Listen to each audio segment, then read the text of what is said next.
Salut à tous, j'espère que vous allez bien, c'est Romain et on se retrouve aujourd'hui pour faire un point sur l'actu PSG qui est concentré autour du retour de Lionel Messi à Paris hier et au Camp des Loges pour l'entraînement aujourd'hui. Il ne sera pas là vendredi contre Châteauroux mais la semaine prochaine contre Angers au Parc des Princes avec ou sans sa Coupe du Monde, c'est tout le débat. Et on va l'aborder dans cette vidéo, mais avant, j'aimerais revenir sur le mercato. Le PSG a été cité comme prétendant pour le milieu de Bundesliga Manu Koné. C'est un crack et on en parlera dans une future vidéo. Là, j'aimerais revenir sur Milan Skriniar. C'était le dossier de l'été dernier et souvenez-vous, ce mercato que Luis Campos déclare comme raté 3 semaines après sur RMC Sport à cause des superpositions de joueurs à certains postes, mais aussi bien évidemment des limites budgétaires puisque à chaque fois, avant de boucler une arrivée, il fallait faire un départ pour libérer de la place numérique dans l'effectif, mais aussi pour l'indemnité et au niveau de la masse salariale. Sinon, on sait tous que le mercato que voulait Luis Campos l'été dernier, c'est Lewandowski en attaque, Bernardo Silva au milieu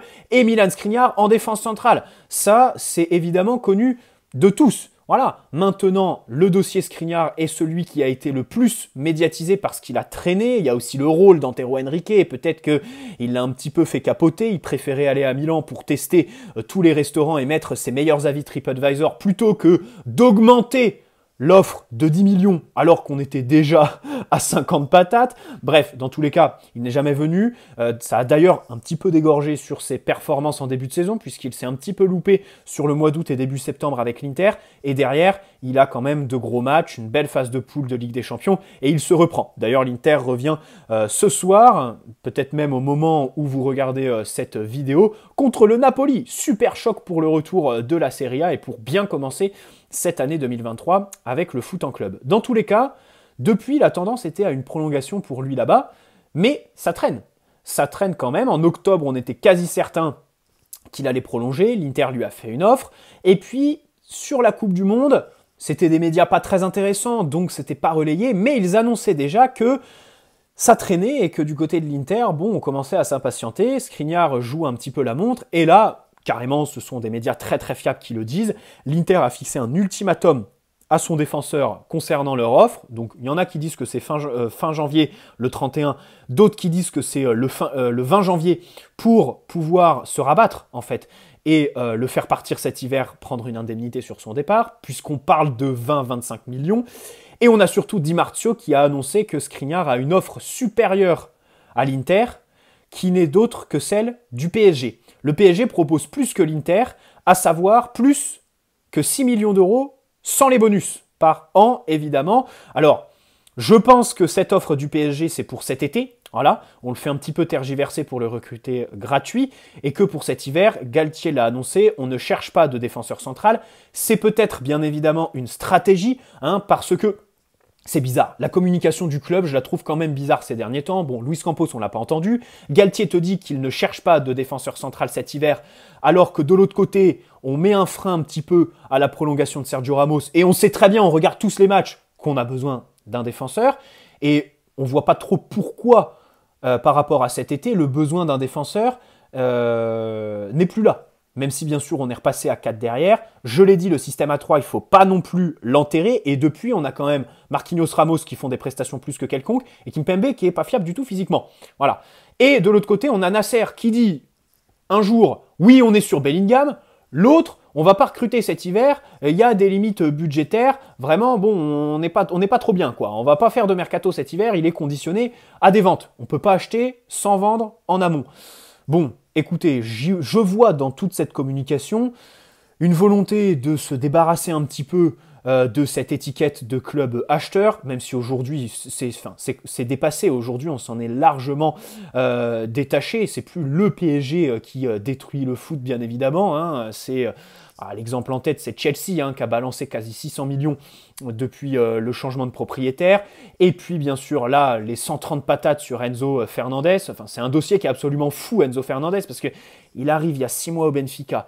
Là, son entraîneur lui interdit de repartir en Argentine après le retour en championnat du Benfica. Boum, il se casse pour fêter le nouvel an là-bas. Et ensuite, ça négocie avec Chelsea un montant absolument énorme pour un joueur qui, certes, a un talent certain, mais n'a que 21 ans, que 6 mois au Benfica, de très bonne qualité de passe, mais aussi des défauts qui sont certains. Enzo Fernandez, c'est pas le milieu complet qu'est Jude Bellingham, par exemple. Hein. Enzo Fernandez, il défend un petit peu n'importe comment, au niveau du placement et tout ça. Voilà. Même si, bien sûr, pour faire progresser le jeu, avoir des passes qui aboutissent sur des occasions, il est absolument exceptionnel là-dedans. Bref, dans tous les cas, moi, pour ce qui est du PSG, je pense que cet hiver, ça va être calme, mais que cet été, il y a fort à parier sur un mercato d'envergure qui sera conditionné à la vente des 15% de notre capital d'ici là, parce que ça va injecter des liquidités et ça permettrait bien sûr de faire un gros mercato. Bon, revenons sur ce poste de défenseur central. Ramos, pour moi, cet été, il ne faut pas le prolonger, la décision est prise, il joue trop sur son vice, la gestion de la profondeur est un petit peu limite, on l'a vu dépasser contre Lens. L'équipe d'ailleurs a annoncé par le biais de Loïc Tanzi que le club attend des garanties sportives. Et même s'il fait une super double confrontation contre le Bayern, chose à laquelle je ne m'attends pas trop, je pense qu'il ne faut vraiment pas le prolonger, privilégier quand même la logique sportive avec des joueurs de classe mondiale qui, sur le terrain plus qu'en dehors, te permettre de gagner les matchs tout simplement. Bon, Kimpembe, ça fait 5 mois qu'il est sur une jambe.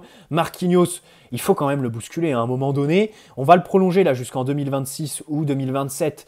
Il a annoncé que les discussions étaient avancées. Ça fait 1 an et demi que ça parle de prolongation pour Marquinhos. Je trouve ça un petit peu bizarre. Hein. Ça a quand même traîné pendant longtemps, même s'il y a eu un changement de direction cet été.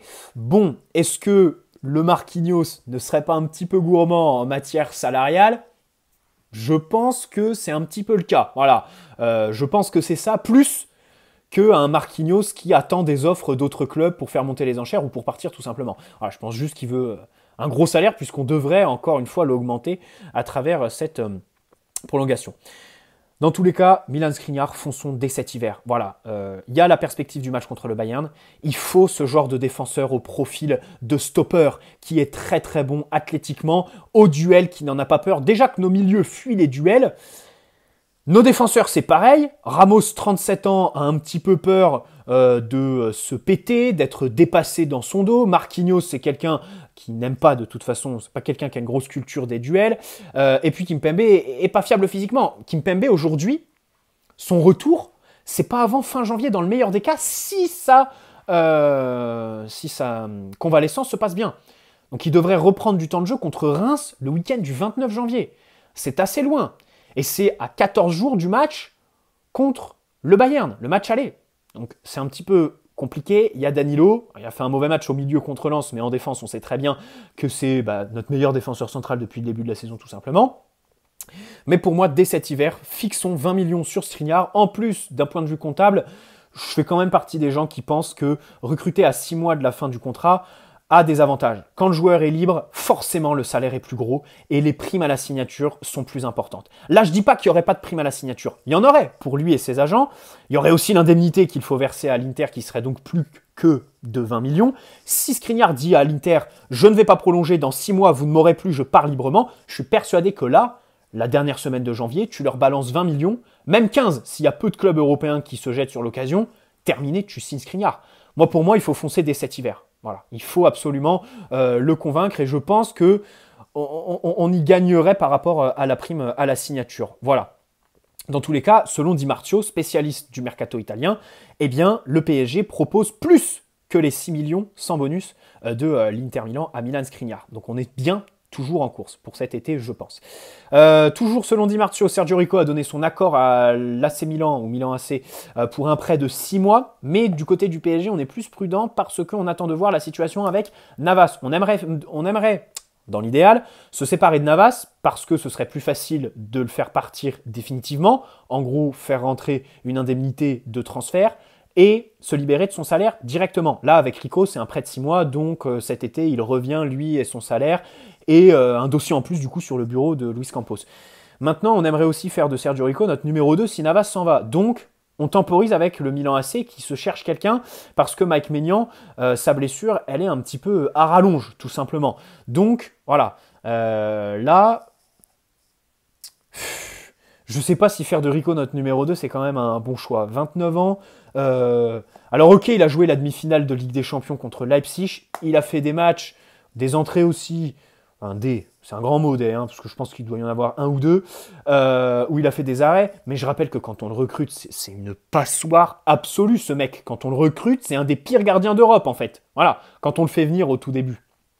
Et depuis, il y a eu aussi des matchs où il a fait des bourdes, où il n'a pas vraiment été rassurant. Je suis pas sûr qu'une doublure comme ça, 29 ans, bon, je préfère miser plutôt sur un jeune. Hein. Dommage qu'on soit séparé de Marcin Bulka, par exemple, ou que dans notre centre de formation, on n'ait pas de vrais bons gardiens. Voilà. Mais dans tous les cas, bon, je comprends un petit peu la logique du club, parce qu'avec Navas, il y a quand même moyen de faire, allez, 8 à 10 millions d'euros. Si lui a l'ambition de rester en Europe et de faire un dernier gros challenge européen, Keylor. Bon, passons au dossier Lionel Messi, bien évidemment, parce qu'il est de retour aujourd'hui. Il a eu l'ovation, la haie d'honneur au camp des loges. Le PSG lui a même remis un petit trophée. Il a repris l'entraînement et il sera de retour contre Angers. Est-ce qu'il doit présenter sa Coupe du Monde au Parc des Princes? Alors, sur le papier, si tu parles objectivement, d'un côté, le PSG est un club français. Donc, tu te dis que ce serait un petit peu arrogant, malvenu de faire ça. De l'autre, quand tu connais le passif entre Messi et les supporters, à savoir les insultes sifflées après l'élimination contre le Real, mais surtout seulement 7 mois après sa signature, et que du coup derrière le joueur s'est braqué, qu'il en a rien à foutre, parce que c'est clairement le cas du public depuis le début de la saison, bon, tu te dis que ça peut être un bon moyen de faire du lien, de renouer un petit peu, tu vois ce que je veux dire? Comme ça peut aussi être un moyen de couper définitivement les ponts si Messi la présente et qu'il se fait siffler par exemple, et que derrière, bon bah voilà, la relation, les égos sont touchés et tout ça. C'est assez sensible. Moi je pense qu'il vaut mieux le prendre dans le sens bon moyen de renouer avec le public. Pourquoi? Je rappelle quand même que là-dedans, avec Neymar, je veux bien qu'on partage les responsabilités. Neymar, il s'est fait siffler par le public la saison dernière, il s'est fait insulter toute sa famille à plusieurs reprises. Je ne cautionne pas ça, évidemment, on le sait tous, il y a un problème. Avec notre public, on a un problème. Je pourrais peut-être en faire une vidéo un jour. On a un problème parce que la vision des ultras, la moitié du temps, je la partage pas, pour être très clair en fait. Marquinhos, sa décadence, c'est depuis qu'il a eu un tifo au parc et qu'on a dit que c'était l'exemple à suivre. Quand il y a une débâcle, comme l'année dernière contre le Real, c'est Neymar et Messi qui se font siffler, les autres, ils ont rien, alors qu'on sait très bien que le problème au club, ce ne sont pas ce genre de joueurs, mais ceux qui sont autour, bien évidemment. Il y a plein d'autres trucs, hein, voilà, les trucs avec Cavani qui a des chants tout de suite, alors que Mbappé, il faut attendre la finale de Coupe du Monde pour qu'il ait un chant. Bon, bref, c'est un petit peu difficile là-dessus.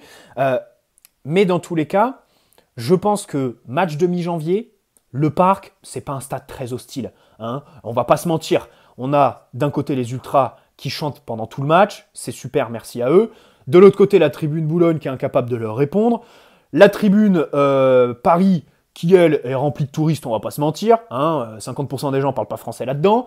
Et ensuite, la Borély, où là, c'est les entrepreneurs, les places réservées à ceux qui ont les moyens, tout simplement. Voilà. Et évidemment, tout le côté hospitalité, les machins, des loges et tout le bordel. Bon, tout ça me fait penser que s'il présente sa Coupe du Monde, il n'y a que les ultras qui seraient susceptibles de s'y opposer. La tribune Paris, tu es sur un match mi-janvier, donc à la limite, pour moi, les deux publics qui seraient possiblement irrités et qui mettraient une mauvaise ambiance au parc, c'est un, les ultras, évidemment, et deux, l'espèce de public provincial qui se rend à Paris sur le week-end, par exemple pendant les vacances scolaires, qui se rend au parc par curiosité comme ça, et qui siffle Messi parce que c'est quelqu'un qui voit le foot par le prisme de l'équipe de France, la Coupe du Monde, ou qui supporte un autre club, tu vois ce que je veux dire. Le touriste français, pas le touriste international. Là, on est sur un match mi-janvier, pas de vacances scolaires françaises, on risque d'avoir des touristes internationaux par exemple, la tribune Boulogne, la tribune Borély, j'en parle même pas. Bon, pour moi, il n'y a pas grand risque, à part les ultras,